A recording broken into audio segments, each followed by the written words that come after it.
کسی کی میٹھی باتوں کا یہ مطلب ہرگز نہیں ہوتا کہ آپ اس کے لیے خاص ہیں۔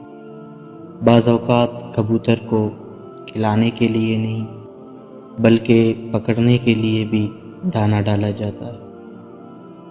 اگر اس دنیا میں خوش رہنا ہے تو یہ بات جان لو کہ تمہارے رونے سے کسی کو کوئی فرق نہیں پڑتا۔ اگر کسی کو تکلیف دے کر بھی سکون سے سو لیتے ہو تو اپنے ضمیر کا جنازہ پڑھ لو، وہ مر چکا ہے۔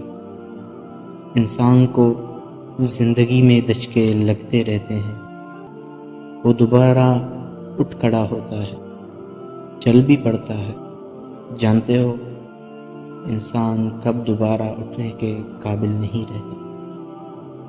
تب جب اس کو پتہ چلتا ہے کہ اسے گرانے والا تو وہ تھا جس کے لیے وہ کھڑا تھا۔